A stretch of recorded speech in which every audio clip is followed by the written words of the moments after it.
Filming began this week on the long-awaited sequel to Idiocracy. The opening scene featured President Camacho posting an old WWE gif to Twitter, and news networks getting so butthurt about it that they publicly blackmailed the animation's creator and threatened to dox him. Woo! Oh, wait, just a moment, folks. I'm sorry, I'm getting something. Oh, this just in. That was real life. Is this real life? Yeah, this is real life. Okay, so let's recap this situation. CNN has been the butt of many a presidential joke and faced a series of leaks from Project Veritas that may or may not have been editing jobs taken out of context. So they're already feeling a little sore. On Sunday, this culminated in Trump posting this GIF. Oh my God, what's gonna happen?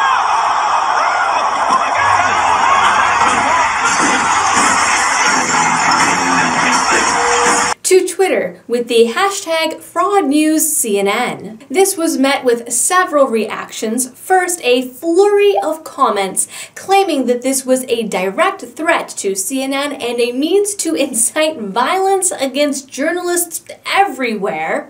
Outrage that the president doesn't take his job seriously, and finally, laughter from everyone who realized how ridiculous the whole situation really was. CNN released the following statement, also on Twitter, the political media platform of the ages. It is a sad day when the President of the United States encourages violence against reporters.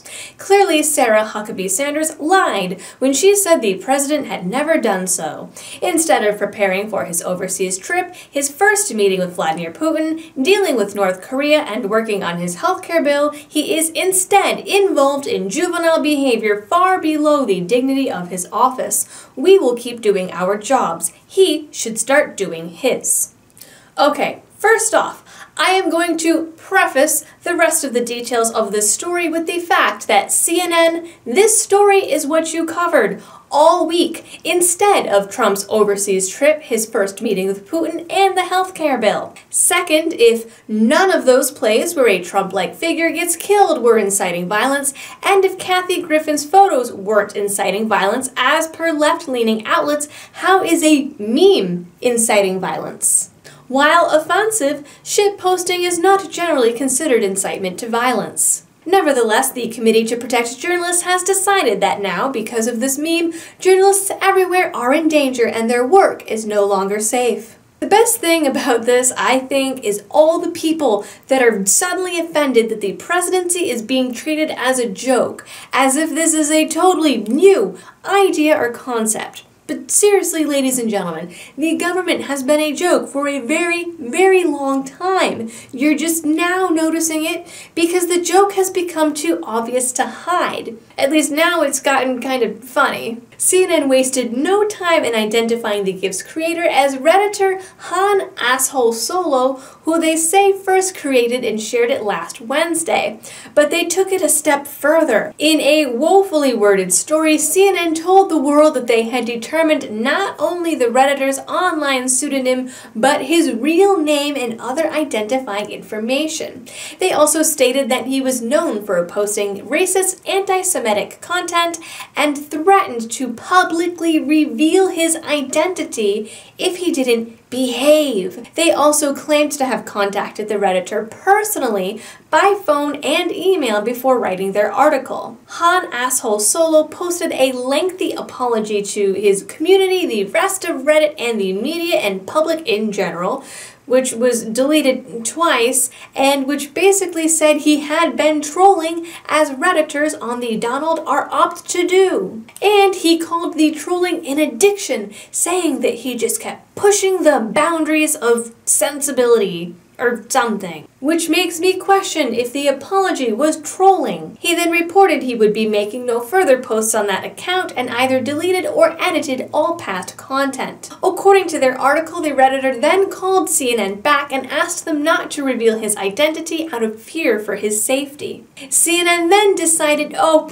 never mind, we're going to leave him alone now because, quote, he is a private citizen who has issued an extensive statement of apology, showed his his remorse by saying he has taken down all his offending posts, and because he said he is not going to repeat this ugly behavior on social media again, and who also begged them not to do it. But then they added this gem: CNN reserves the right to publish his identity should any of that change. So CNN is now the self-appointed media police doling out punishments on random citizens for inappropriate content, all while they've been accused of fabricating or exaggerating the news several times in the last few weeks alone. CNN has countered that the final line was only intended to let everyone know that they never made any sort of agreement with Han Asshole Solo, and it is in no way a creepy, vengeful threat. Some prominent conservative figures, such as Ted Cruz, have argued that this wasn't blackmail at all, but rather it was extortion, and has suggested they lawyer up.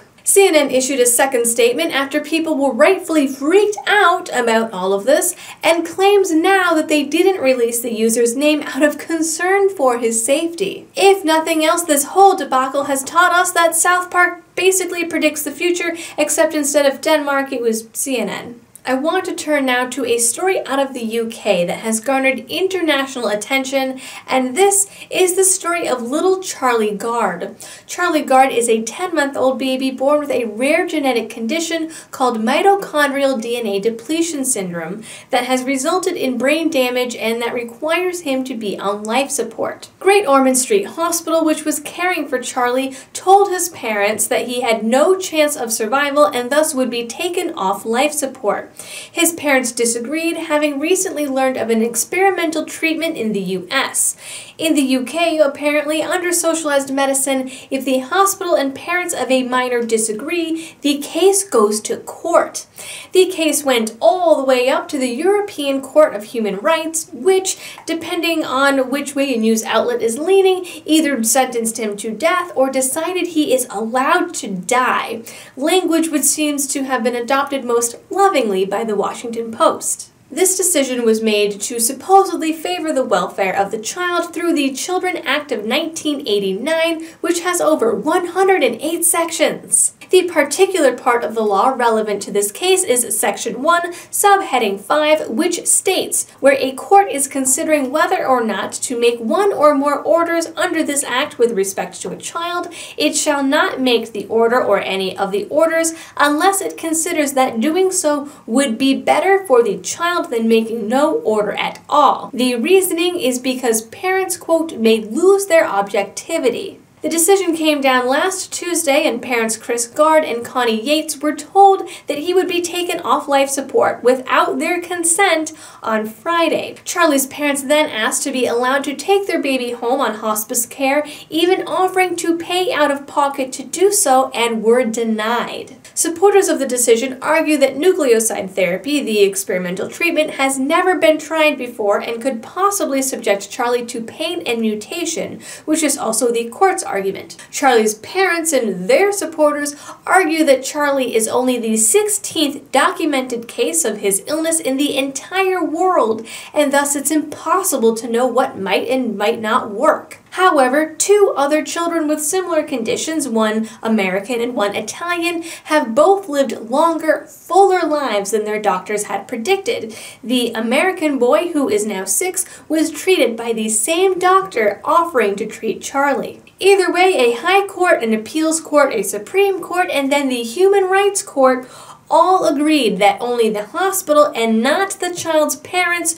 could decide what is in his best interests, even though his parents raised the money to get him to the US and pay for the treatment themselves. It would not have cost the British government a single dime. The Vatican too offered to instead have him treated at one of their hospitals, which again, Great Ormond Street Hospital denied. Several news outlets, the same news outlets that jump on the gun control bandwagon when there's a shooting, mind you, are complaining that the right is hijacking Charlie Gard, quote, in service of a larger, sometimes misleading point, and to sound the unwarranted alarms of the horrors of socialized medicine and the insidious arrival of death panels. To quote the Washington Post, who also calls little Charlie an ideological football. But why shouldn't this sound alarms? Why shouldn't this be an example of the shortcomings and failures of socialized medicine? The Washington Post calls such questions cartoonish conflict. The court believes they are upholding Charlie's best interests and what he would want. The problem is we don't actually know what Charlie would want, and if we are using the same medical science, there's also the argument that people with brain damage don't suffer and feel pain the same way that you or I would. The Guardian concludes that ultimately children belong to themselves and not their parents, which I agree with, but that doesn't mean that that's also the government's views. One only has to look at the cases in the US in which courts forced a Connecticut 17-year-old girl to undergo chemo she had refused and removed her from her home. Or the Florida mother who was court-ordered to circumcise her 4-year-old son. Such cases certainly beg the question of, at what age do children belong to themselves if it's not at 4 and it's not at 17? And what are the qualifications for deciding when a non-objective parent loses their parental rights? And in the case of government-run healthcare, can the government be objective in any of these decisions? In the wake of media attention, the hospital ultimately decided to put off withdrawing Charlie's life support for another few days so his family could say goodbye. Though they're only allowed to say goodbye at the hospital, they're still not allowed to bring him home. However, the hospital has not yet told the family when life support will be turned off, only that it could be any day. I know that this second story wasn't my normal tone of video, but I really felt this was a story that humor would not do justice. So on that note, that concludes your Liberty-related news for the week. Please don't forget to like, share, and subscribe. And if you really like my work, you can also help by supporting my channel over on Patreon. Also, if anyone missed my 10,000 subscriber announcement, I will be doing a Q&A video sometime in the next couple weeks. So if you have any questions that you'd like me to answer, you can leave them here or over on Twitter or Facebook, which I will be linking down in the description. So until next week, thanks for watching and helping me to spread the message of liberty.